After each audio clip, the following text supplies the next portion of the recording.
NGO প্রতিনিধিদের নির্বাহী পরিচালক শোনার পরেই আমরা আমাদের বিতরণ শুরু করব। আমরা যেহেতু মাঠে বিতরণ করছি আগে, এই জন্য আমাদের না নেওয়া লাগে দিও, আমরা সবাই আপনারা দিতে পারেন। এই দোয়া করে আমার কথা শেষ করব। সবাইকে ধন্যবাদ। আমরা আপনাদের বয়স যাতে হয়েছে সবাই যেন স্কুলে যায়, আপনাদের পড়ালেখার জন্য চেষ্টা করবেন এবং এই যে ফরিদপুরে যারা আছে সকলে মিলে আমরা দৈনিক সমকালের প্রকাশক। তো দৈনিক সমকালের পক্ষ থেকে প্রথমে আপনাদের সবাইকে শুভেচ্ছা জানাচ্ছি। প্রত্যেক একই ব্যাংকের চেয়ারম্যান মহোদয়ের নির্দেশনায় বা তার পক্ষ থেকে জানাতে তাকে কথা বলার জন্য, সংক্ষিপ্ত কথা বলার জন্য অনুরোধ করছি। ধন্যবাদ আশরাফ ভাই।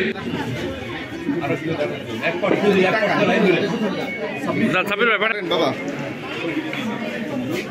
একটু এদিক তাকান।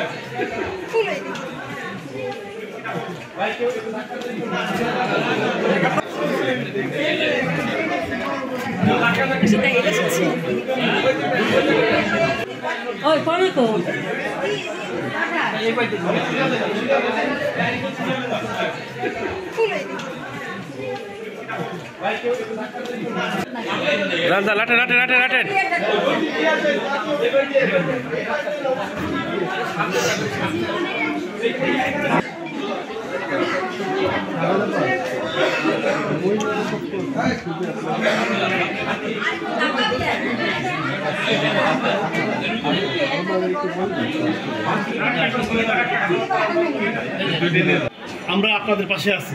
আমরা চাই যে আপনাদের প্রত্যেকটা পরিবারের জন্য সবাই শিক্ষিত হয়, আগামী দিনে আপনারা আত্মনির্ভরশীল হন। এই আশাবাদ ব্যক্ত করে শেষ করছি। আল্লাহ হাফেজ। এইবার যাদের মুনাফা অর্জনই করে না, ব্যাংকিং এর পাশাপাশি অন্যান্য সামাজিক কর্মকাণ্ড বছরব্যাপী ধন্যবাদ। আপনারা জানেন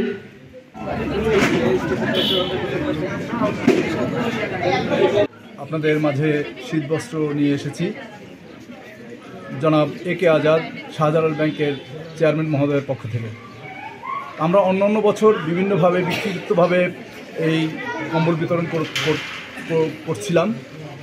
এবারই আমরা একটু সুসংগঠিতভাবে ফরিদপুরের স্থানীয় 5টি স্বনামধন্য এনজিওর মাধ্যমে কম্বল বিতরণ করছি। আমাদের একটি নতুন অভিজ্ঞতা, অত্যন্ত সুশৃঙ্খলভাবে আমরা দিতে পারছি, এটা আপনাদের হাতে পৌঁছে দিতে পারছি। ওনারা শুধু ফরিদপুর শহরের জন্য, ফরিদপুর শহর এবং এই উপজেলা, সদর উপজেলা 20,000 কম্বল দিয়েছেন। 20,000 অনেক টাকার কম্বল। সেই কম্বল আমরা ফরিদপুর শহরের জন্য 1000, এই পৌরসভার জন্য 1000 রাখছি। এর বাইরেও অনেক আছেন সম্মানিত প্রধান অতিথি সমকালের ভারপ্রাপ্ত সম্পাদক আবুল কালাম আজাদ এবং অন্যান্য অতিথিবৃন্দ, আসসালামু আলাইকুম। আপনারা জানেন শাহজালাল ইসলামী ব্যাংক ব্যাংকিং এর পাশাপাশি সমাজের বিভিন্ন কর্মকাণ্ড সারা বছরব্যাপী পরিচালনা করে থাকেন। তারই অংশ হিসেবে আজকে আমরা এসেছি এখানে কম্বল বিতরণ করতে। আর আপনারা এটা অবশ্যই জানেন হয়তো যে শাহজালাল ইসলামী ব্যাংকের বর্তমান চেয়ারম্যান হচ্ছে এ কে আজাদ। এ কে আজাদ স্যার যে এমপি ছিলেন, উনি চেয়ারম্যান। গত বছরও ছিলেন, এই বছরও আছে, এর আগেও চেয়ারম্যানের দায়িত্ব ছিলেন। এবং আমাদের ব্যাংকের শুরু থেকেই প্রতিষ্ঠাতা ডিরেক্টর, যেটা 2001 সালে শাহজালাল ইসলামী ব্যাংক প্রতিষ্ঠা হয়েছে, ওই থেকে স্যার একজন প্রতিষ্ঠাকালীন ডাইরেক্টর। এবং স্যারের সুবাদেই শুরু থেকে এই পর্যন্ত আমরা ফরিদপুরে যে কোনো বরাদ্দই সবচেয়ে বেশি পেয়ে থাকি। আর যেহেতু স্যার বর্তমানে চেয়ারম্যানের দায়িত্ব পালন করছেন, আমরা এবছর ফরিদপুরে 20,000 কম্বল বরাদ্দ পেয়েছি, যেটা আপনাদের মাঝে সপ্তাহব্যাপী দিচ্ছি।